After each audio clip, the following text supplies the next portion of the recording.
Dr. Vasan, consultant nephrologist and transplant physician, PSG Super Specialty Hospital. Chronic kidney disease prevention அப்படின்னு பார்த்தீங்கன்னா, நான் முன்னாடி சொன்ன மாதிரி ரொம்ப காமன் காஸ் வந்து டயபெட்டிஸ் ஹைப்பர்டென்ஷன் தான். இந்த டயபெட்டிஸ் ஹைப்பர்டென்ஷன் இருக்கவங்க ரெகுலராக செக் பண்ணி அவங்களுடைய சுகர்ஸையும் ப்ரெஷர்ஸையும் கண்ட்ரோலில் வச்சுக்கிட்டாங்கன்னா அந்த கிரானிக் கிட்னி டிசீஸ் வரதை கண்டிப்பாக தடுத்துக்க முடியும். எல்லா டயபெட்டிக் பேஷண்ட்ஸ்க்கும் கிரானிக் கிட்னி டிசீஸ் வரப்போகிறது கிடையாது. ஆல்மோஸ்ட் ஒரு 30 to 35% ஆஃப் பேஷண்ட்ஸ் தான் வந்து கிட்னி டிசீஸ் வரும் டயபெட்டிஸில் இருக்கவங்களுக்கு. டயபெட்டிஸை கண்ட்ரோலில் வச்சுருந்தாங்கன்னா கண்டிப்பாக வந்து அவங்களுக்கு அந்த கிட்னி டிசீஸ் வரவே வராது. அதனால் என்ன காரணத்தினால கிரானிக் கிட்னி டிசீஸ் வருது, அந்த காரணத்தை நம்ம கண்ட்ரோலில் வச்சுக்க முடியுமா? அதாவது டயபெட்டிஸ்னால வருதா, டயபெட்டிஸை நல்லா கண்ட்ரோலில் வச்சுக்கணும். ஹைப்பர் டென்ஷனால் வருதா, ஹைப்பர் டென்ஷனை கண்ட்ரோலில் வச்சுக்க வேண்டியிருக்கும். ஸோ இப்படி மூலமாக நம்ம வந்து கிரானிக் கிட்னி டிசீஸ் வரதை தவிர்த்துக்க முடியும்.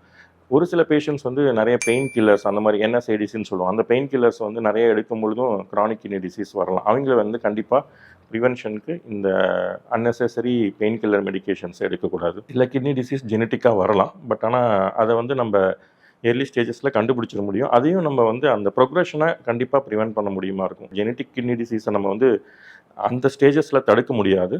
பட் ஏர்லி ஸ்டேஜஸில் கண்டுபிடிச்சிட்டு நம்ம மற்ற பேராமீட்டர்ஸ்லாம் கரெக்ட் பண்ணிக்கிறது மூலமாக அது சீக்கிரமாக அந்த எண்ட் ஸ்டேஜ் கிட்னி டிசீஸுங்கிற ஸ்டேஜுக்கு போகிறத தடுக்க முடியும்.